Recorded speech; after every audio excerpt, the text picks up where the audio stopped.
Experiences of parents assisting their children diagnosed with autism spectrum disorder in non-special education. So we are going to explore topics such as parent situation, challenges, coping mechanisms, satisfaction, and parental involvement. What are the common experiences you have with assisting your child in their education, such as in bringing your child to school? Paano nyo po siya dinala sa school niya right now or sa mga previous niyang school if marami na po siyang school na napuntahan, and in helping your child with their homeworks, tinutulungan niyo po ba siya sumagot sa mga homeworks niya? Tapos po, in attending parent-teacher meetings. Just a brief no para makasunod kayong dalawa. Si Abe ay hindi siya advice ni developmental pediatrician na mag special needs education. Hindi siya in-advise. Gusto ni doktora, ihalo agad siya sa mainstream education. Ang maximum is 10 students. It was so happen na dito sa lugar namin sa Batangas, wala kang makukuhang school o bibihira yung school na regular classes na ganun karami, ganun kakonti ang estudyante. At kung hindi rin ako sure na kung nag-a-accept sila ng mga batang may diagnosis. So, 1 year sped muna kami just to prepare him kasi kita ko na kahit sinasabi ni doktora na kaya ni Abe sumabay sa regular class, I myself as a teacher, hindi ko maikamay si Abe na ipasok ko agad siya sa regular class kasi hindi siya nakakaupo. Hindi siya makasit still. So mga 5 minutes lang matagal na 'yon. So eto na after 1 year ng SPED, parang kumbaga sa hospital discharge na rin kami doon. Nung nasa regular school na, eto na yung naging struggle ko is yung routinized naman siya eh. Alam niya yung nag-i-school. Alam niya kasi na-train siya sa SPED at saka sa bahay pa lang. Yung routine namin, yung parang nag-i-school na. Kasi nire-ready ko rin siya for preschool that time. Hindi ko naman kasi alam na madadiagnose.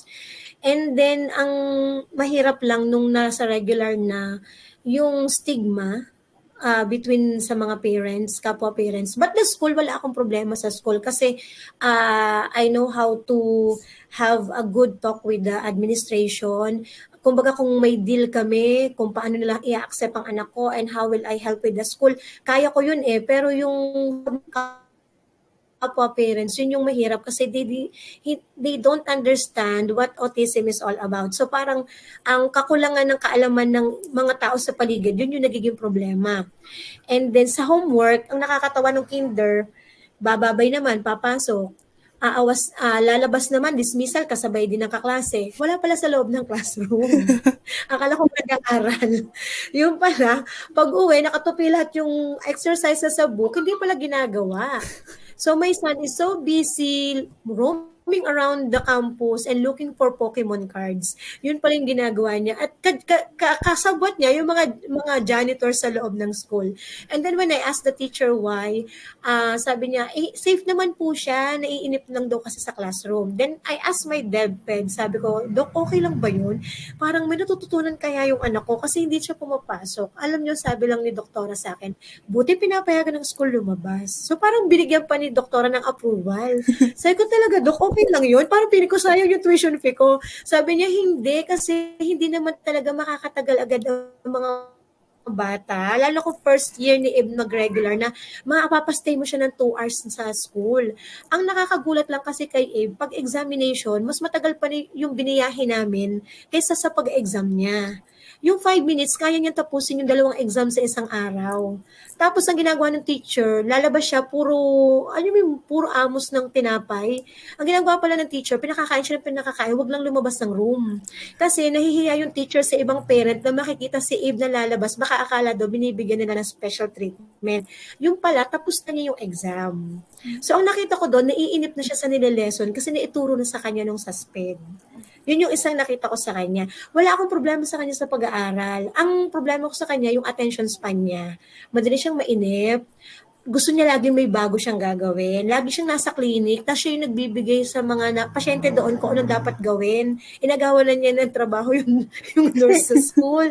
Yung gano'n siya, yung parang gusto niya lagi, tuwa siya sa mga science lab. Yun yung mga hilig niya. Sabi ko, siguro naisip siya sa room. Yun yung nakikita ko sa kanya. Pero ngayong malaki na siya. Though may time pa rin na mahilig siyang tumambay sa clinic talaga eh. Hindi naman niya scapegoat, pero sinasabi ng nurse niya ngayon, 10 years old na siya, sabi niya, hihiga lang po yan pag napagod sa PE, pero babalik din po siya. Tapos siya na yung nagsasabi ng, alam mo, you know, you have like this, you need to eat this. Siya yung nagsasabi. So na yun ang medtech ko, sasabihin daw ng nurse. Yan yung medtech ko. Nagbibigay kasi siya ng diagnosis. Tapos, okay siya ngayon when it comes to studies. Pero ang ginawa namin, naglaylo kami sa ACADS. Naglaylo kami sa academics kasi sobrang tataas ng grades niya nung kinder, nung ano. Honestly, hindi naman sa pagbubuhat ng bangko. Ngayong first grading lang nung grade 4 siya hindi na honor mula nung pumasok siya sa regular school. Ngayon lang, dahil talagang naglaylo kami ng pagtuturo sa kanya ng ACADS.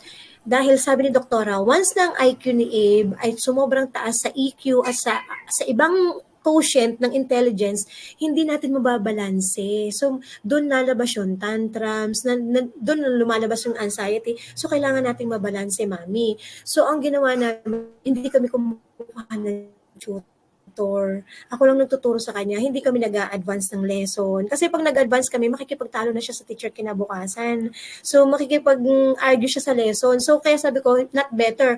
Mas maganda na mag-crave na lang siya sa learning. Sa Pilipino lang namin siya at AP, sa Tagalog lessons lang namin siya pinag-tutor kasi wala talaga siya masyadong vocabs ng Tagalog. Tapos yun na, may study habit siya. Wala akong problema sa kanya. Alam niya paggagawa ng assignments. Unlike nung siya bata, ayaw niya yung sumulat kasi delay ang fine motor niya. Pero ngayon, wala akong problema. Though, medyo naggulat din ako nung hindi siya, nung bababa ng grades niya. Hindi naman sobrang mababa kasi naka-88 pa rin naman yung average niya compared dati na 92, 95, 96. Sabi ko, Diyos ko, maabot na ang langit. Parang, sabi ko, parang ayoko naman ng gano'n na parang hindi naman makatotohanan kasi teacher din ako. Parang ako nga, hirap na hirap ako ibigay yung 95.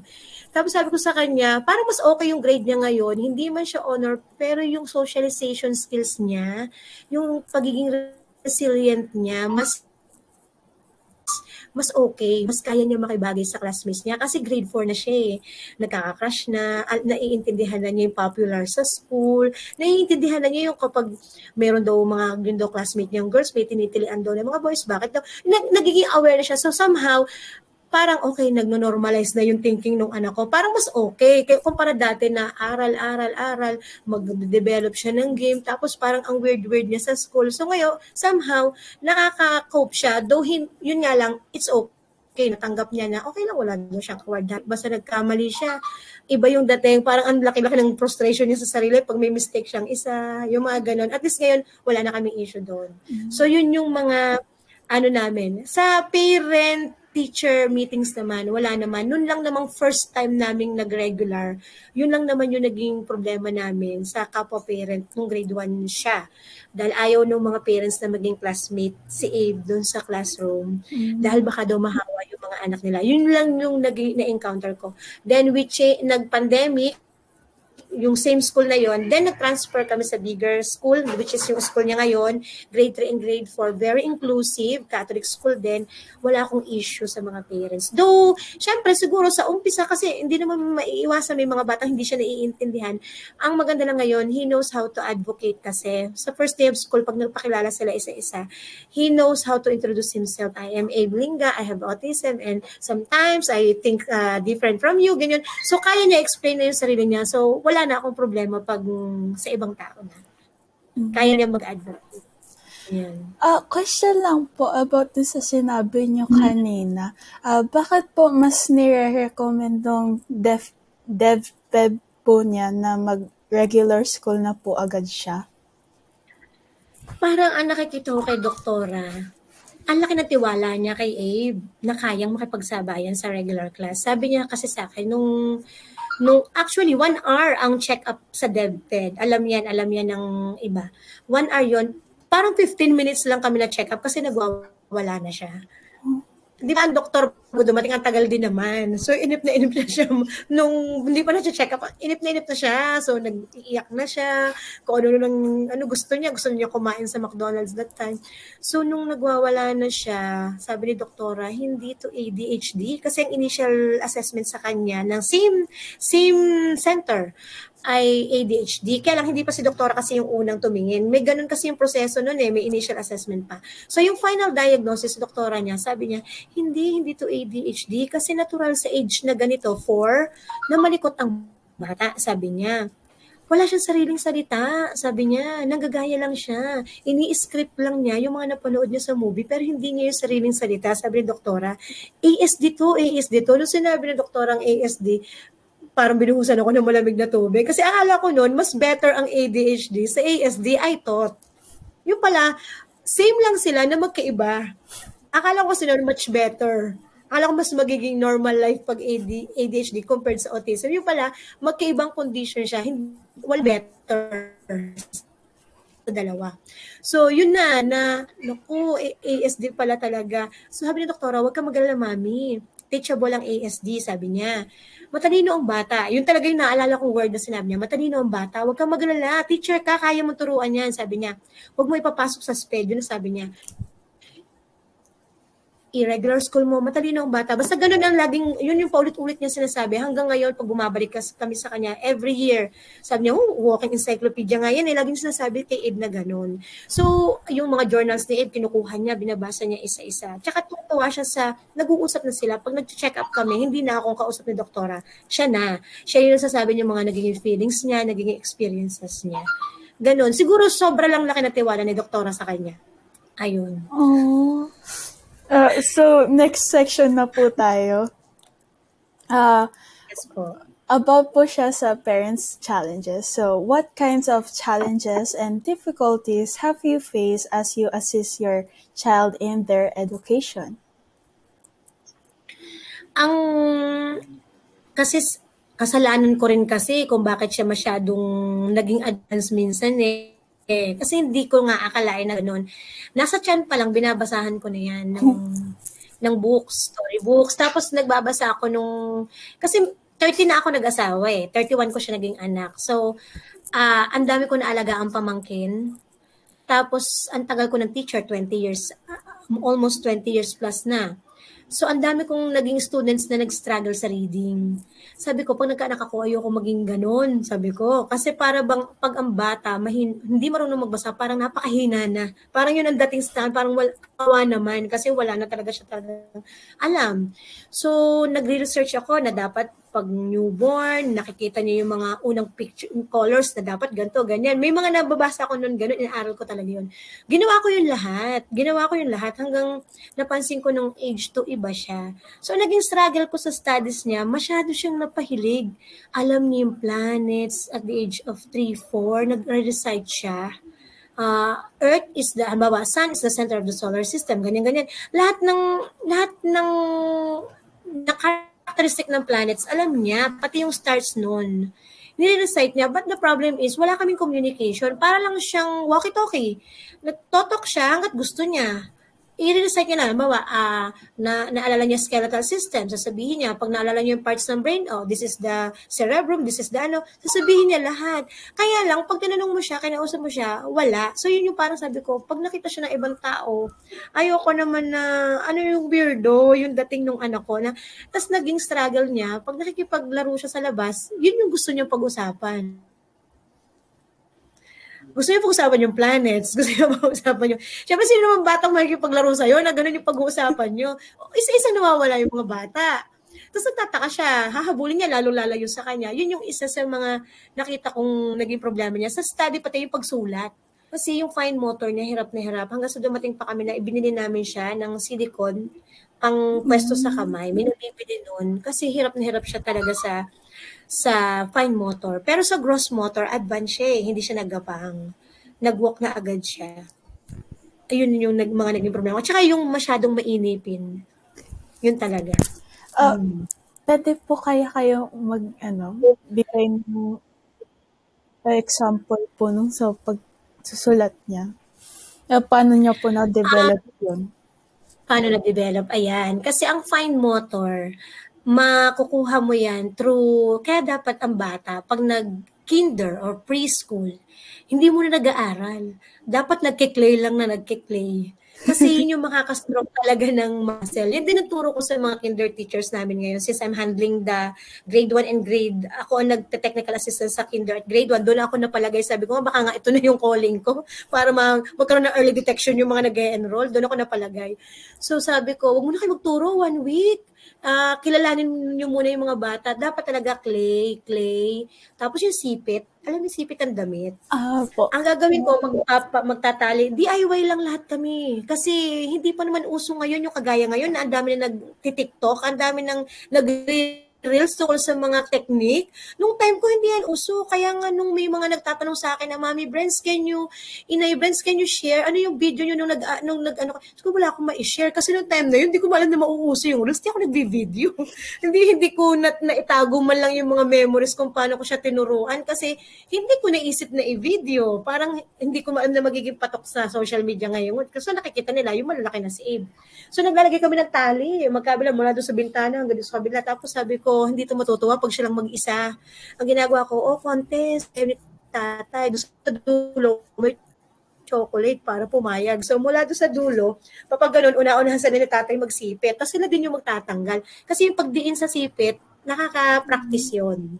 Ayan. Tsaka yung may dalawang bowl na may mga noodles, yung igagana niya para sa hand and eye coordination. Kasi di ba sila, hindi kung saan sila nakatingin, hindi sila marunong sumulat ng tumingin o kaya, di ba pag nagsusulat tayo, dalawang kamay, yung isa nakapatong sa lamesa, sa notebook mo, para di malaglag. Sila hindi, isa lang hanggang sa malaglag na yung notebook. Yung ganun sila. O kaya pag may dala, hindi mag-balance. So, kasama lahat yun vestibular lahat. Kasi sa brain sa wiring ng brain. So, sa lahat ng part ng body, apektado. Though hindi pare-parehas. Hindi siya pwede maging basketball player. Magagalit ang ka-team. Hindi mo na mag-ano coordination ng body, hindi. So, mas nag-excel siya sa swimming kasi individual sport yun So, mas doon ko siya nakita kasi yung water nagiging therapy din sa kanila. Yun, more on clay, tsaka coloring. Ang dami kong printable sa coloring talaga para masanay siya. At natutuwa ako kasi nagkaroon ng magandang bunga yung paghihirap namin. Nung nag-regular school siya, nagulat ako, takbong-takbo siya sa palabas. Hindi naman pa siya masyado talkative nung time na yun May dala siyang 3 certificate ng nutrition month. So, kung anong dala nito, hindi mo makausap. Nakita ko lang yung kaklase niya, may certificate, may award. Tinignan ko yung award. Champion pala sa coloring, champion pala sa clay, second place pala sa spelling. Wala akong kaalam, hindi naman nagkukwento. Dala-dala lang na gano'n. Gusot-gusot na yung certificate. So, at least nagkaroon naman ng bunga yung araw-araw namin pagko-color. May mga pictures sila na mag-classmate sila ni tatay. Sa pagko-color. Ayun. Ganun ang ginagawa ko. Yung activity lagi ang ginagawa ko para hindi siya mainis. Kasi magmumukha kasing, bakit ako lang ang gumagawa? Ba't ako lang ang nag-aaral? Diba? So, magiging ang dating, task ito. So, ayoko nilang gawin. Yun yung ayoko yung matututo siyang tumanggi sa akin. So, ang ginagawa ko, lagi kaming kasama lahat. Magkaklase sila ni tatay, kaya minsan kaming dalawa, para hindi ang maging dating sa kanya, task ko ito, may punishment ako pag di ko nagawa. So parang ang dating lang sa kanya, activity, para nag-i-enjoy lang kami, naglalaro lang kami. Yun yung ginagawa ko. Kaya hanggang ngayon, hindi niya na-feel na mabigat ang mag-aral. Ayan. So, next section na po tayo, which is all about parents' coping mechanisms. So, would you please share how you manage to handle each challenge and difficulty that you have discussed po kanina? Honestly, yung pagdidisiplina, hindi naman siya mahirap. Kasi yun na yung araw-araw kong ginagawa sa school. Diba? Yun na yung araw-araw kong ginagawa sa school. At pang 23 apo na si Abe sa side namin. Kaya kumbaga alam na namin ang gagawing magkakapatid. Unlike sa side ni husband, first apo. Kaya mas mahirap nung palakihin doon sa kabila kasi hindi ko lang paano explain sa kanila. Kasi wala pang nag-aasawa sa side ni tatay. Si tatay ang bunso, tas first apo. Kahit anong paliwanag ko na sa ko, hindi na nila ako maiintindihan. So, nag-decide tuloy kami na magbukod. Kahit ayaw namin iwan yung side ni tatay, kasi ilan na nga lang sila, Kasi ang hirap pagdisiplina, nandun ang lola. Mas naunang umiyak ang lola pag nakikitang magta-tough love na ako. So, ang naging challenge sa akin, yun nga, I need to sacrifice those things. I need to forget my kaartihan, high heels, and handbags. Kasi kung magtatatakbo siya sa mall, nakadora backpack kami ni tatay. Tapos sabi ko, doon ka ha, dito ako. Pag tumakbo, harang natin. Ganyan kami. Parang nagpapatintero sa mall. I experienced na matanggal yung tirante ng bra ko habang nagwawala siya dahil gusto lang niyang kunin yung Kinder Joy. Hindi naman siya nagsasalita eh. Kukunin niya, walang imik-imik. Kakainin na niya yun ang hindi namin napapunch sa cashier. Ganun siya. Then mag-iiyak na yan, magugulong siya. Alam mo yung bago turuan na alin lang yung bibilhin, which is important, o one only, yung bago mo nila maintindihan. Basta lumapat yung paa niya sa sahig, tatakbo na siya. Yung noon, runner siya hanggang 5. Then yung paglipat namin dito, 3 siya, tatakbo, basta bumukas yung pinto, basta nakita niya bukas yung pinto, tatakbo siya kahit may sasakyan sa kalsada. I remember, ito very clear sa mind ko, tumakbong kotse, buti na lang subdivision to, di ba pag subdivision, merong kilometers lang, kilometer per hour kung gaano, 20, or mabilis pa nga yung 20. May red car, dumaan, hinabol niya. Hinabol ko siya. So, ang nangyari, maiwan ko na yung kaluluwa ko. Sa place ko tumakbo, hindi ko na maramdaman yung pa ako sa kalsada. Buti na lang yung driver, naging sensitive. Sa side mirror, siguro nakikita niya, ba't pa yung mag-inang naghahabulan sa likod ko? Siguro ganon. Alam mo, dahan-dahan tumigil yung kotse. Nung huminto yung kotse, lumapit si Abe, hinawakan lang niya yung plate number. After niyang mahawakan yung plate number, sabi ba na niya, tuwan-tuwa siya, hindi mo ma-explain yung kaligayahan ni Abe. Diyos ko, ano kaya meron doon sa plate number na yan? Hindi ko na ako nakahingi ng sorry doon sa driver. Sa hapo ko sa pagtakbo, binitbit ko na lang yung anak ko pa uwi. Yan yung mga struggles ko eh. And then yung pag may birthday party, kahit hindi niya birthday, aagawin niyo yung mic ng MC. Tapos siya na yung magre-recite. Siya na, nung one time, dito rin sa subdivision namin, hinahanap ko sila ni Yaya, nawawala. Doon sa dulong kanto, may birthday party, tapos nakita ko na lang si Yaya, siguro out of hiya na din ni Yaya. Sabi niya, bahala ka dyan, gano'n na gano'n si Yaya. Yung anak ko pala nasa unahan na ng party. Tapos kinuha na yung mic ng MC, tapos nagre-recite siya ng mga planets. Di ba, nakakaloka. Tapos sabi nung MC, ala, paano bang gagawin ko? Narinig ko gumano si MC kasi hindi niya alam kung aagawin ba niya. Siyempre, cute panting na kasi 3 years old. Pero ngayon, pag ginawa yun ni Abe ngayon, nakakainis na yun. Alam mo, hinila ko siya pa uwi. Iyak siya ng iyak. Ayaw niyang umuwi. Ayaw mula doon sa kanto. Hanggang pag-usay, ngawa siya ng ngawa. Galit na galit siya. Tapos kumuha ko ng upuan. Sabi ko, upo ka dyan. I need to be fair. Pero alam mo yung natutunaw ka sa hiya. Hindi dahil nahihiya ka sa anak mo, kundi hindi ko alam kung paano explain sa mga tao. Natutuwa pa sila, pero ako naiinis na ako nung oras na yun. Inupo ko siya, sabi ko, if you want to go back there, you promise me, hindi ka pupunta sa unahan para agawan ng microphone yung MC. Iyak siya na iyak. Sabi ko, lalabas lang tayo pag hindi ka na naiyak. E di kumalma siya. Tapos bumalik siya. Nakaupo nga lang siya. Ayaw naman niyang kumain kasi hindi siya nakain. Yun yung pinaka-struggle namin sa kanya. Hindi siya kumakain ng solid food. Dependent siya sa milk at biscuits. Nabuhay siya hanggang 5 years old ng biscuit lang at tsaka gatas. Tapos confine. Yun lang yung routine namin. Milk, biscuit, confine. Milk, biscuit, confine. Ganun. Natuto lang siya kumain pandemic. Butil-butil ng kanin. Isang butil, iiyak pa yon, susuka pa niya yon. Tapos 2 butil hanggang sa naging isang kutsara, hanggang sa naging isang platito, hanggang sa naging isang platong kanin. Walang ulam yun. Ngayon, okay na yung diet niya. Picky eater pa rin, pero yun yung mga struggle sa pag-aaral, wala masyado. Pero yun talaga. Ngayon naman, ang struggle ko naman, kung school ang pag-uusapan, kasi yung behavior naman niya, wise na, okay na ngayon. Ang nagiging problema ko naman sa school ngayon, yung awareness niya. Awareness kasi, di ba, tinuruan mo siya ng good values at home.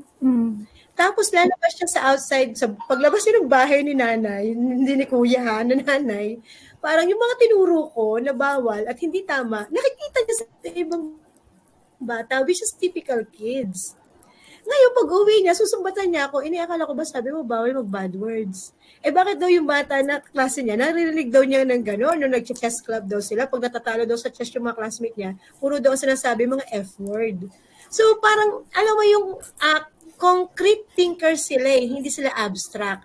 At saka, nandun lang sila sa between black and white. Walang gray area. Meaning to say, pag sinabi mong, wag kang aalis dyan, kahit lumindol, hindi nga siya alis kasi sabi ko, hindi siya alis. Hindi sila katulad natin na, sabi ni Nay, dito lang daw ako, pero pag kailangan ng pagkakataon na, mag-isip ako at gumawa ko ng paraan, gagawa ko ng paraan. Hindi sila yung ganun. Halimbawa, pag sinabi ko na, ito gawin mo, tas ganyan-ganyan. Gagawin lang niya talaga kung ano yung ginawa mo. Parang more on practice pa kami sa ibang bagay na pwede rin yung ganito. O pwede mo rin, kahit sinabi ko to, pwedeng ganito din. Yun, di ba tayo, na natin, yung kusa natin yun, may sense na tayo pagdating sa gano'n. Siya hindi pa. Tsaka yung, hindi siya marunong noon bumasa ng facial expression ng kausap. Tinuro pa yun ng speech pathologist niya. Sa speech pala pasok yun. Yung halimbawa, nakikipagkwentuhan ka, di ba? Alam mo, pag hindi na interesado yung kaibigan mo sa gusto mong, kinukwento mo, tumitigil ka na. Siya, hindi siya titigil hanggat hindi mo sinasabing, stop ka na, ayoko na makinig sa'yo. Parang gano'n. Tapos sabihin ng therapist niya, pag ganito na yung itsura ko, anong ibig sabihin? Tinuturo pa namin yun sa kanya. Yung sense of humor, buti nga marunong na kumuha ng jokes ngayon. Ang sabi ko lang sa kanya, dapat alam mo kung kailan ka binibiro o kailan ka binubuli kasi baka mamaya hindi mo naiintindihan. Yung baka akala niya, just to have friends, yun yung peer pressure na experience niya ngayon sa regular school. Inay, why my friend told me that if I didn't unfriend him, i-unfriend daw niya ako. Yung pag di kita kabate, yung gano'n. Pag hindi mo yung kinabate, hindi kita kabate. Di ba gano'n yung bata? Ngayon, social na English speaking, unfriend. Say, ano ba gang unfriend? Hayaan mo kung ayaw kanyang friend. Ang dami yung pang friend. Alam mo, sagot niya sa akin, he's the only friend I have. Yung mga gano'n. Yung para bang, hindi niya kayang may mawalang friend. Hindi niya masakyan yung hindi kita kabate. So, in-explain ko pa isang linggo niyang dinamdam yun. Buti na lang nagkahiwalay ng section. Yung batang yun, at saka siya. Stress talaga siya doon. Parang pag hindi mo ako kinalaro sa Roblox, pag di mo yun pag pinag-friend mo yun, di na kita friend. Na-stress siya doon. Next topic na po tayo, more on parental involvement naman po. So, what are the ways po you have assisted your child in their education in non-SPED schools? Ang ginawa ko kasi talaga dyan, sabihin na natin, tinarbaho ko. Kasi alam ko yung lakaran sa mainstream education lalo na dito sa Pilipinas. The stigma, pag kami lang sa bahay, okay na okay kami. Alam ko pag nilabas ko siya, kahit ang bata, walang ginawang masama, pero pag nakita lang yung diagnosis niya, iba na yung interpretasyon Ang unang tinatanong, nananakit. Ganyan agad. I received a lot of no's. Yung mga magagandang school dito, kasi malakas ang loob ko, kasi alam ko kaya niya. Nagtanong ako, mga 4 na schools yata yun. Yung isa nga, hindi pa ako nagpapaliwanag, no na. Yung isa, Christian school din, kasi we are Christians. Sabi ko, baka, kabaro, wala na akong magiging problema. No din, parang hindi raw sila ready mag-accept.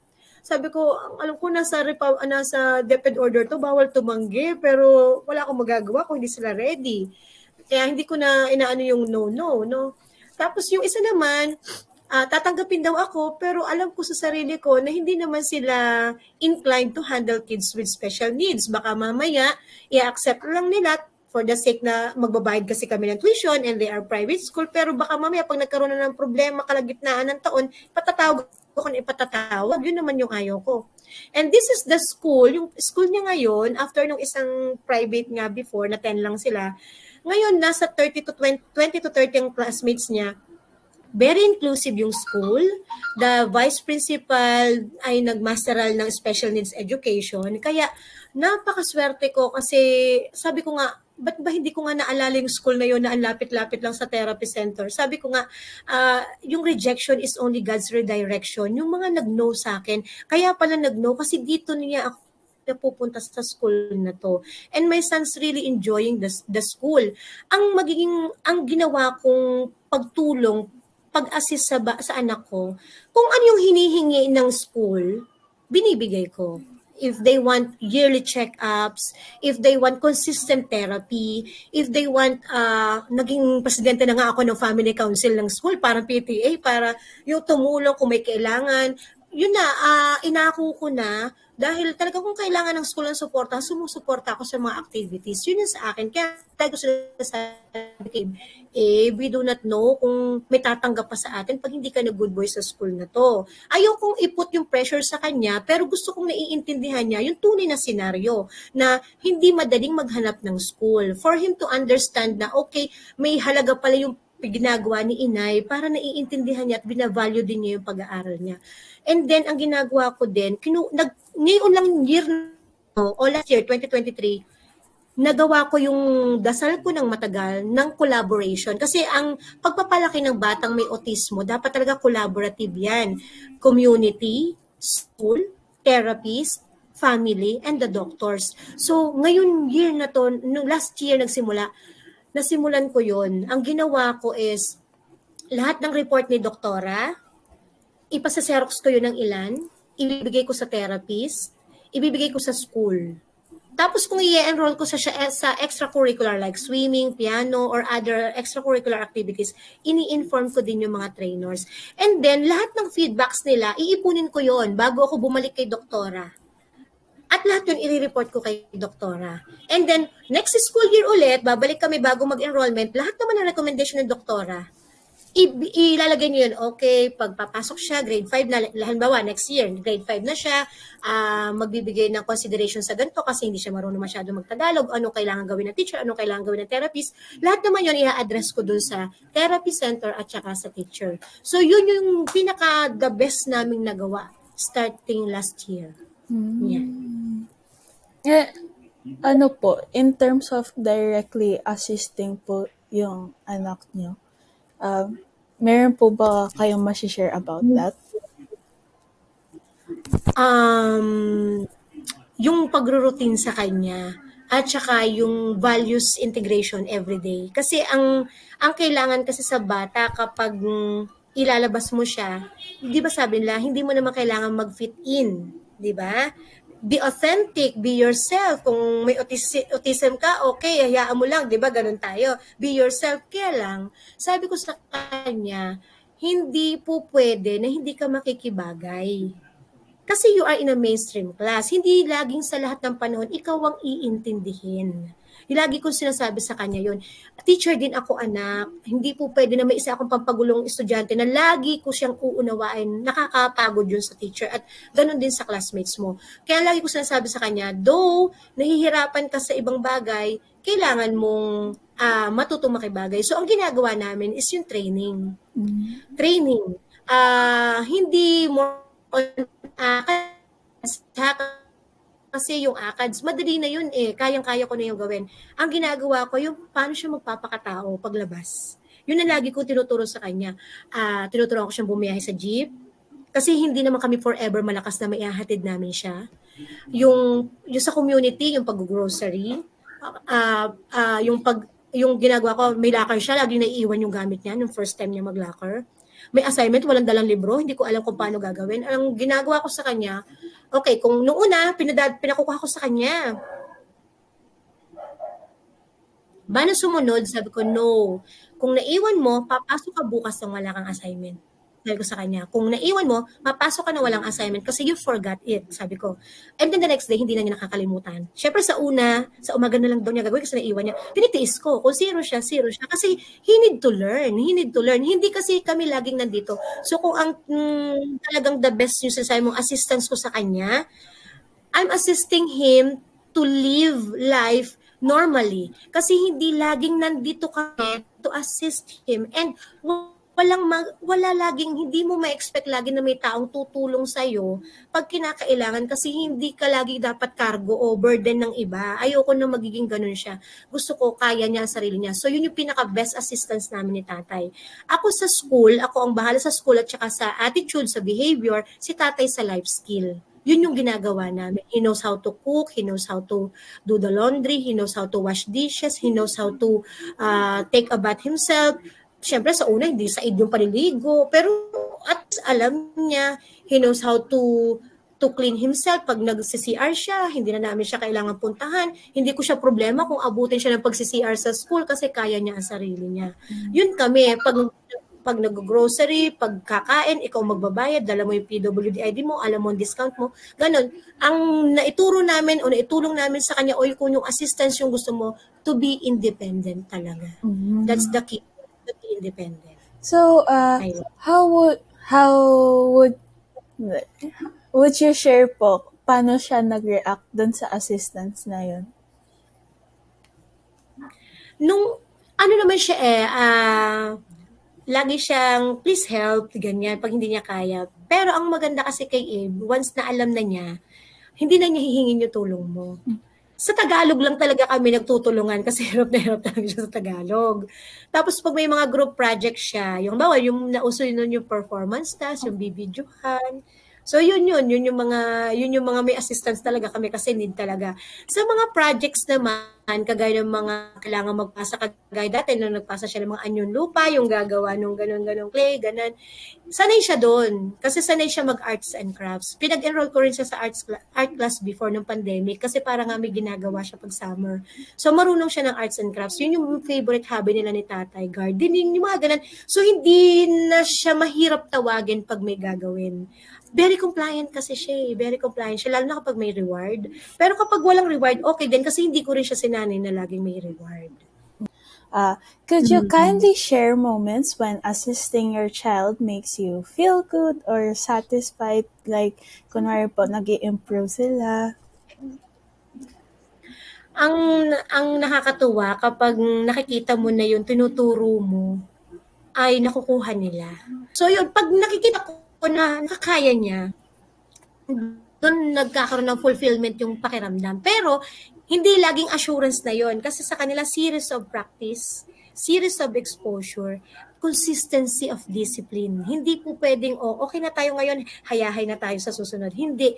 Dapat lagi pa rin siyang babantayan kasi we don't want to cause anxiety, lalo ngayon napasok siya sa preteens, nag-iiba na yung hormones ng ganyang edad. So, yun yung pinakamasarap na very fulfilling sa part namin mag-asawa. Pag yung mga turo namin sa kanya, nakukuha niya, pati yung pakikisama sa school, sa classmate, yung alam niya bumili sa kantin, alam mo yun, yung alam na niya yung magba-biometric siya pagpapasok, mag-greet siya dati hindi niya kasi makilala lahat yung classmate niya, hindi niya alam pangalan, hindi siya makatanda ng name. Pero he can describe what you wear, how your haircut is. Alam niya, even the tatak of your damit, alam niya, pero hindi niya masasabi na ikaw si Lindsay. Yun siya. Before po we end the interview, we only have one question left po. So, how would you describe your overall experience in helping your child? Actually, in terms of pagpasok sa mainstream education, yung i-describe ko, challenging but very fulfilling. Alam mo, challenging siya kasi ayoko sabihin na swerte ako dahil naging teacher ako. Siguro may factor din kasi I know yung lakaran sa DepEd, yung kung paano. Kumbaga, edge ko yon how to talk with the school. Pero, at saka yun nga, sabi na teacher ka kasi natuturuan mo yung anak mo. Sabihin na natin gano'n, napaghandaan ko yung pag may mainstream talaga. Binibilang ko yung age niya, ang cut-off ng kindergarten, 5 years old, pinaghandaan ko, ratsyada kami ng training. Dapat sabi ko, bago mag 5 years old, ready na siya. Alam mo yung natrack ko, yung development niya talaga, when it comes to schooling, na-ready ko siya. Alam mo, nakakatawang pakinggan, maybe the two of you may also laugh with me. Grade 5 pa lang siya, pero alam mo yung utak ko, nasa college na siya, at saka kung saan siya mag-junior high school. Kasi I have to. Why? Hindi kasi pwede sa mga bata may ASD na graduation bukas pa lang ako maghanap ng school. Nagigets niyo ako? Hindi pwede kasi it's a very long preparation. Yung, alam mo yung makapagsagot nga lang siya sa isang lesson, months, sometimes yung milestone, years bago namin makita yung improvement. hindi siya isang snap, hindi siya yung overnight success. It's not an overnight success. Kaya dapat talaga matyaga ang magulang. Yung experience namin para siyang roller coaster talaga. Fulfilling din naman na may kaba, may takot ka, hindi mawawala yung pag-aalala na paano sa susunod. Kaya lang ang napag-aralan na rin namin na take one day at a time. Yung dito ko muna sa present. Yun.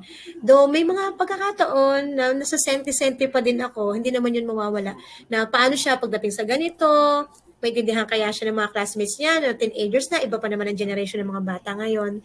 Yun. Pero kapag nakikita ko na nakakasabay siya, naiintindihan niya, yung